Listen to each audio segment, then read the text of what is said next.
that exceed the county's replacement.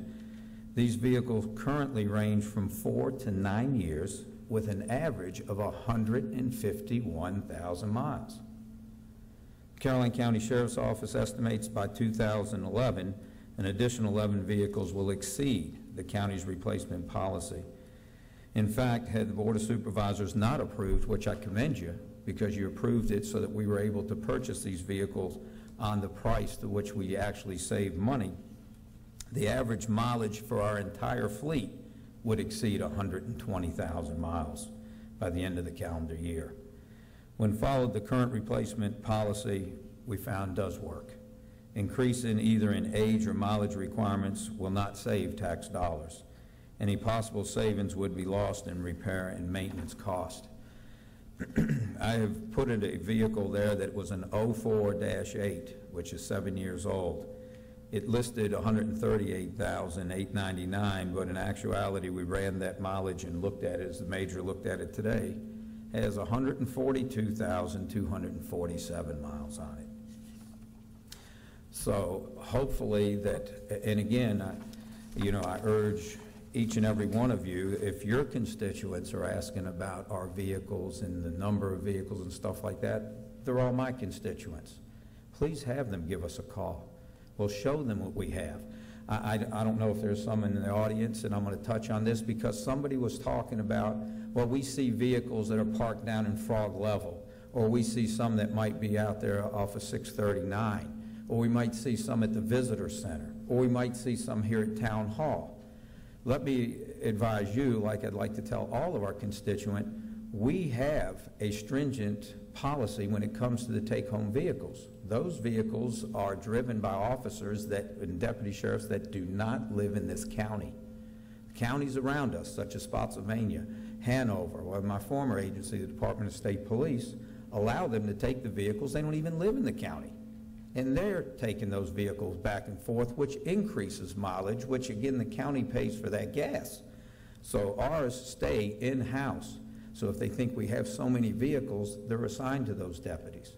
We've taken it upon ourselves because we know the retention is there because it is their vehicle that puts responsibility on that individual deputy. So they're responsible for that car.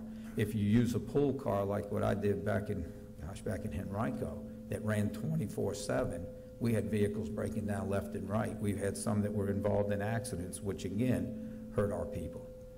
I might have gone a little overboard, Mr. Thomas. I hope this answers everything, and if you have more questions, more than happy to answer it. Y'all know. Well, we appreciate your time, Sheriff, and again, the reason you're here is we're all, especially in this economic time, but even times are good. We're all going to have to look at every policy we have and kind of reaffirm, on both ways why we're doing certain things. And I do really do appreciate you coming before the board to do that. Any questions for the sheriff? I have a question, and if you could, of David Lehman. And the policy may have been changed, and I'm not sure, but I know at one time we had a policy for emergency service vehicles, whereas if repair cost exceeded a certain amount, then we said, okay, we're not going to spend any more money on that particular vehicle.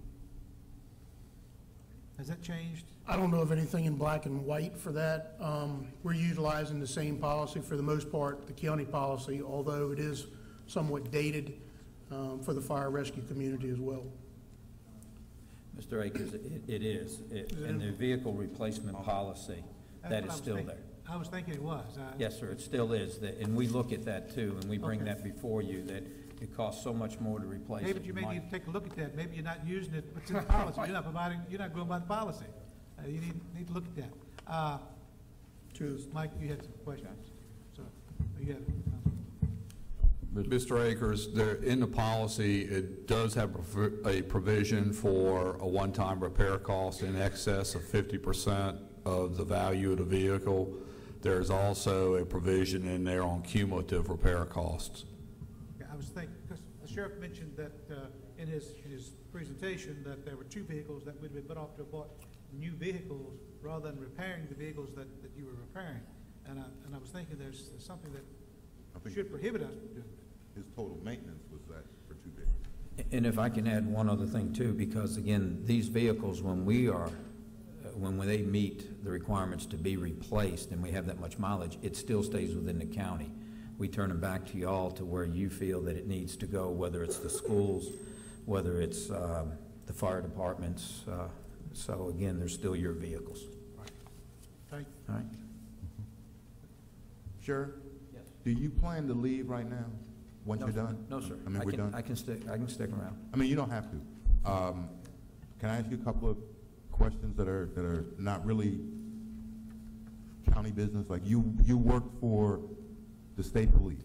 I worked for Henrico County Police, that we had pool cars. I worked for the state. That has nothing to do with cars. Oh, I mean, you work for the state police. yes, sir. And when did you start working for the state police? March 1st, 1979.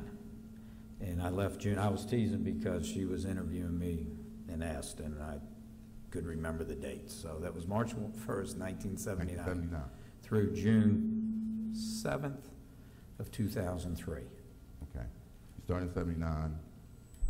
Do you recall when the height restriction for state police officers was lifted?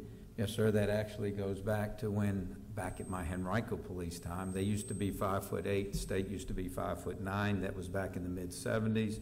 God bless all the women that wanted to get in law enforcement because they couldn't meet the requirement at the time, nor could I. And for those of us that know, once we hit 50, we start shrinking. So I used to be 5'5.5". But it was the mid-70s is when they did away with that. So you would say the opportunity you had from the state police was directly attributed to equalization, basically. Yes, sir. Thank you. Back through, I can go Henrico time. I know where you're going. Okay. Thank you, sir. Mhm. Okay. I'm going to use that later on in the board meeting. Okay. Appointments. Mr. Popowitz, you have a recreational advisor? Thank you, Sheriff. Yes, I have a recommendation that Mr. Bill Wick be appointed to that committee. Say it again. I said Mr. Bill Wick. Oh, he just left. Okay. He left. Mr. Bill Wick, William Wick. Is there a second to that? All in favor of appointing Mr. Wick to the Recreational Advisory, say aye. Aye. All opposed, nay. That motion carries unanimously. Let's see. I have a School Special Education Advisory Committee member we need to appoint. That was for Mr. Rozelle. Mr. Underwood, are you willing to take Mr. Rozelle's position too? Okay. Is there a motion to appoint? Second. Thank you. All in favor say aye. That motion carries. All right, Mr. Underwood is there, and I'm actually on one of the school committees, and my time schedule won't permit, but we'll take care of that one later. Okay, so that takes care of the appointments. Mr. Parton, you pulled item A off the consent agenda. We added another 2. April is Sexual Awareness Month, and you want to do a resolution for Harry Fells. Anything else you want to remind us of the consent agenda?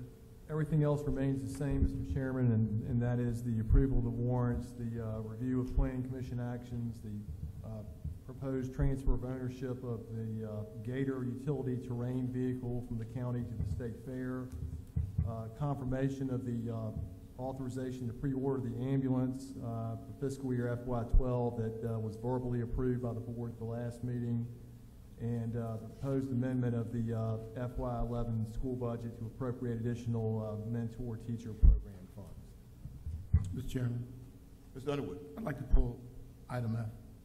Item F? Yes. Item F is the proposed amendment to the school budget for mentor teacher program funds. Okay, anybody want to pull any other item? D is the transfer of the Gator. Any others? Motion to approve the agenda, consent agenda as presented minus D and F. So moved. Second. Motion made by Mr. Seeley, seconded by Mr. Popowitz to approve consent agenda items B through F, G, H, B through H minus D and F. All in favor say aye. Aye. All opposed, nay. That motion carries unanimously. Item D is Mr. Akers.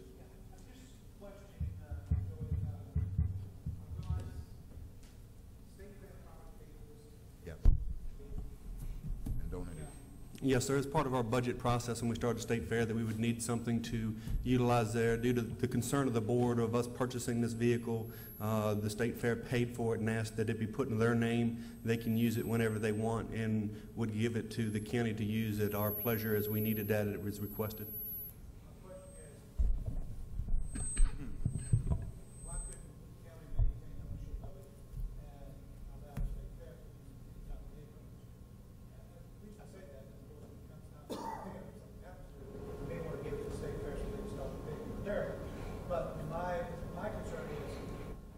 Is the fact that when the county owns property, when it's time for to dispose of it, we can certainly surplus it, and we can sell it and do those other types of things. If we give it to the state fair, it becomes the state fair's property, and the county has no stake in it whatsoever. That's correct. We actually talked about that in one of the meetings that we had with Mr. Ashcraft and our finance director as well. And one of the concerns that we had was people that are not under the county's purview would be operating the vehicle, and therefore we would have insurance issues. The state fair said that our staff would be covered if we use it under their insurance, and they would cover the repair and maintenance of the vehicle as well as being able to let us use it at that convenience. So it does create a liability to the county if somebody that's not a county employee is using that. Okay, so it has to do with liability. Yes, sir. Insurance liability. Good enough. I guess that's fair. Okay, item F is the school budget to appropriate additional mentor-teacher program funds, $6,800. Mr. Underwood, that was you? Yeah. I'd just like to look a little further into this as to, they indicate that we may not need any additional county funds. So I'd like to hear a little more information about this before we approve that. This one is strictly a reimbursement program, Okay. and there are no county funds. I mean, we do put up the funds to start with, but Correct. the schools have worked diligently to get on track of every 30 days, at the end of every month, requesting all the reimbursements, but this is strictly a reimbursable grant. Okay. So, We would probably say the same thing, but go ahead. All right, go ahead. okay. Yeah, if that's the case, then that's fine. Okay. I can withdraw that. My question is, so you're saying this money that they are amending this will come back into the county coffers because we have already expended that money? Basically, I mean, it's all on the school side. In other words, schools have used money that we appropriated for The schools something else. will use this this particular- money for this. They are restricted on what they can use it for. They use the money for this, apply for the reimbursement comes back. The only thing it really affects is the amount of our transfer each month to cover bills. So once the money comes in, our transfer will be a little bit less, so it washes out that way. Satisfied, Mr. Underwood? Yes, sir. Okay. We'd like a motion to approve consent agenda items D and F. So moved. Second. That was Mr. Popowitz? Okay, motion made by Mr. Popowitz, seconded by Mr. Akers to approve consent agenda items D and F. All those in favor say aye. Aye. Those opposed, nay. That motion carries unanimously. It's time we're going to do public comments, public hearings, and then take a break. We're running about half an hour behind, but that's okay. This is the public comment section of the board agenda. So at this point, any citizen of the county or any citizen period who would like to address the board on any matter that's not a public hearing for this evening, and the only public hearing we have this evening is for sewer and water fees. So any citizen may address the county on any subject other than that at this time. Is there anyone who would like to address the board?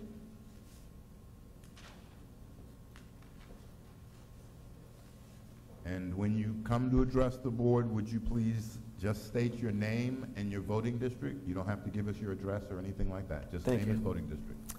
My name is Matthew Rowe. I'm from the Bowling Green Voting District. Members of the board, I come to speak tonight in opposition of Caroline County bailing out of Section 5, also known as the pre-clearance section of the 1965 Voting Rights Act.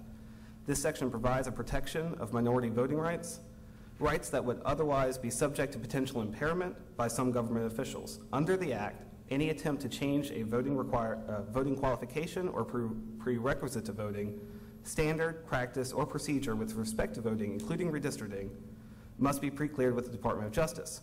While I accuse no one currently serving in Caroline County government of malicious intentions, no one can say for certain what a future government official could have as his or her agenda. Currently, 15 county-level jurisdictions have bailed out of Section 5 in Virginia. 9 of these counties, Frederick, Warren, Shenandoah, Rockingham, Greene, Augusta, Botetourt, Roanoke, and Pulaski are all in the western part of the Commonwealth where minority populations are comparatively low, as opposed to counties in the east. They range from Greene County, which has a minority population that comprises 12% of the county's total, to Botetourt, where minority population comprises only 5%. 2 counties, Essex and Middlesex, have bailed out and do have significant minority populations. However, if Caroline County were to bail out of Section 5, it would represent the largest number of minority residents from any one county, approximately 10,000, that would be bailed out of protections provided by Section 5 of the Voting Rights Act, surpassing the minority populations of Essex and Middlesex combined. When taking into account all jurisdictions, Caroline County would come in a close second place to the city of Harrisonburg, a city with a population total 70% greater than our own. Simply bailing out would have a greater impact in Caroline County than most places due to our extensive minority population.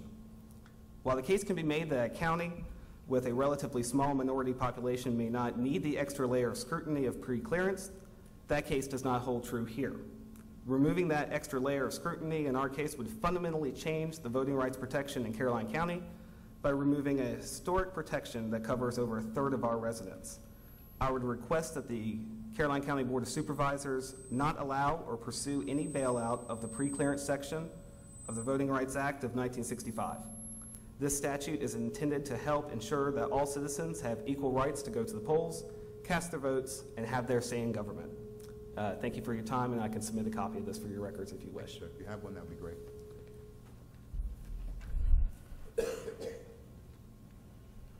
Good evening. My name is Reva Dolores Brewington. I live in Caroline County, and I live in the Mattaponi District. The Voting Rights Act is a historical piece of legislation that should not be disturbed in any fashion. I urge this board to leave it intact. Thank you very much.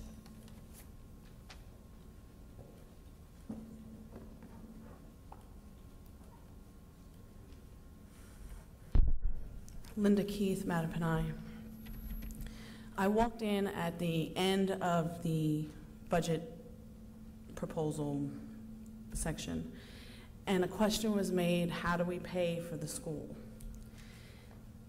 I've said it before, and I'll say it again. We don't need to propose the YMCA if we're not going to get money from other people. The county cannot afford it, and the people in the county can't afford it. Can't afford to go there. It's not necessary. There are ways for us to make the money available, and in this economy, the money that we got for the grant for the school should be enough to cover that school. People are looking for work, and if you go and send that out and have that, send it out for a contract and have people, bid on it, you have a better chance of getting that contract at the cheaper price, and not for getting somebody in who doesn't know what they're doing. People are looking for work, and they're looking to do a good job so that they can continue working. And if you just send it out for bid, we can get the schools done, and we can maintain the schools and have pride in our schools. And that's all we need. And if we don't show our kids the pride that we have in Caroline County, you're not going to have anything. Because these kids, my youngest is 5 years old. He doesn't see the pride in the schools. He doesn't see the pride in the Caroline County. he sees pride in what mommy shows him.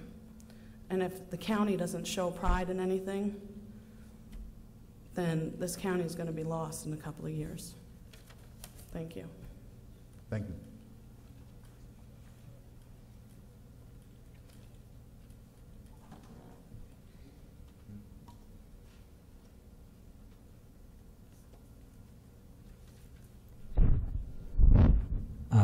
Good evening, Mr. Chairman, members of the board. My name is Ray Scher. I live in the Madison District. I'd like to speak in opposition to the bailout provision of the where you have to go get pre-approved by the Justice Department. I'm going to take a little different tact. It's not an emotional tact. As you all know, the Voters Act was passed in 1965 in response to 90 years of voting or trying to not let people vote who wanted to vote. Died in order to have that act passed. People died later trying to get people to register down in the Deep South, as we all know. I'm 63. I think the largest majority of the group can remember that. I'm sorry. Okay. But if it's okay, since I was distorting, I don't know if you all could understand me or not, but basically, there's an emotional component to this to many of the minority people in the South, and I think we have to respect that we spent 90 years trying to keep people from voting. In 1965, a bipartisan Congress with up to 85 to 95% of the voting members approved the initial act in 65. Lyndon Johnson signed it. In 82, it was extended. President Ronald Reagan signed it. The majority of people supporting it in the Congress, the actual numbers increased. In 2006, it was extended again for another 25 years. President Bush signed it. Once again, the number of senators and congressmen voting for it went up. We're talking about a very small minority of people who don't think we have a problem with minority voting and minority rights in this country. I was a little boy. I was raised as an Army brat in the South, in Georgia, and in North Carolina. And I thought I was discriminated against because I was an Army brat, a Yankee, and a Catholic. I have no idea what discrimination is. I think the people that this law is directed to protect, they expect our elected officials to protect that right. And I would ask you to vote this proposal down. On a second point of opposition, some of the board members know me. I've only been here 14 years, so I'm a come here. And the only way I knew about this chance to speak tonight before you all voted was I read in the Caroline Progress that J. Gerald Herbert, quote, a Northern Virginia lawyer, had made a presentation before y'all's board. Now, I've been here 14 years, and I don't like anybody from any other place coming in and telling us what to do in Caroline County. So I pulled this gentleman's name up on the website. He makes his living fighting election laws around the country. He works for both parties. He worked for all of the localities that we mentioned in Virginia that have changed this law. It's a growth industry for him. I have not heard any hue and cry in my 14 years that we need to change the way we do things in Caroline County. And I'm going to act like a local, and I'm going to say, please don't let someone from the outside come in and tell us what to do. Thank you. Thank you, sir. Is there anyone else who would like to speak on any matter other than a public hearing? Is there anyone else who would like to speak on any matter other than a public hearing? Is there anyone else who would like to speak? Okay, hearing none, we are going to move to our actual public hearing. And it is the public hearing and ordinance to amend Section 93.1, Schedule of Sewer and Water Fees for the purpose of providing up to 5 years for payment of sewer and water availability fees for certain customers and extending the time period that reduced availability fees are available to certain customers. Mr. Shebel. Mr. Chairman and members of the board, tonight's public hearing is to amend the Water and Sewer Ordinance 93-1 in reference to the schedule and fees for water and sewer. The first proposal is to extend the time frame for the reduced rate for existing residential customers or existing residents to be able to connect to the sewer line at a reduced rate of $2,800 and moving that time frame to April 30th of 2012. Second proposal is to provide a reduced rate for the connection to the county sewer at a $3,200 fee and extending that or making that deadline to April 30th of 2012. As well, it allows a payback over a 60-month period of an equal payment amount, that a payment would be made of that amount every month. If you paid more, you would still receive your payment until the end of that term happened by paying that minimum payment every month. With that, I'll be glad to answer any questions the board may have. Board members have questions of Mr. Shebel at this time? Mr. Shebel, thank you very much. Basically, what we're doing is we're allowing the people who we had given extended time to connect, we're giving them even more time. That's correct, and allowing kind of a reprieve, I guess. The board has chosen not to have mandatory connections of water and sewer as we extend water and sewer lines, and this allows someone that might be interested to connect at a reduced rate that we might not otherwise have on our system. Okay. And of course, it gets more customers. So, all right, I will declare the public hearing open for the amended section 93-1. It's open. Is there anyone who'd like to speak regarding this matter? Is there anyone who'd like to speak regarding this matter? Is there anyone who'd like to speak regarding this matter? Hearing none, the public hearing is declared closed. How does the board wish to act on this item? Mr. Chairman, I believe that we should take the staff's recommendation and approve the ordinance. Is there a second? Is that a motion? Yes. Second. Okay. Motion is made by Mr. Pompowitz, seconded by Mr. Underwood, to amend Section 93 to basically allow 5 years for the payment of sewer availability fees to connect to the county sewer for existing residential units, provide up to 5 years for payment of the water availability to connect to the county water system for existing residential units, and to extend until April 30, 2012, the reduced availability fee for existing residential units currently using private septic tank and having a county water system line at the property.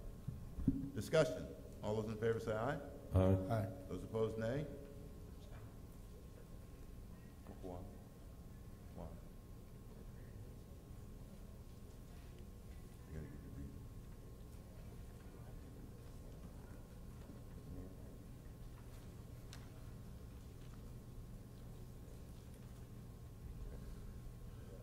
Mr. Underwood, how do you vote?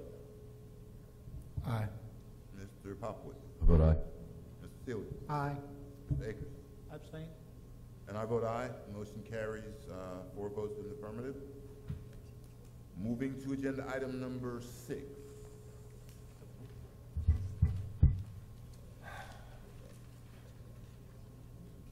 Okay. Comments? Can I do the voting? Can I do the ballot before we do the break? All right, I'm gonna skip to agenda item number 7, Mr. Popowitz, and then we're gonna take a break and then come back to 6. Item number 7 is discussion of the bailout of pre-clearance section of the Voting Rights Act of 1965. We had a presentation you can stay back there, Mr. West. Okay. This is a board discussion. We had a presentation by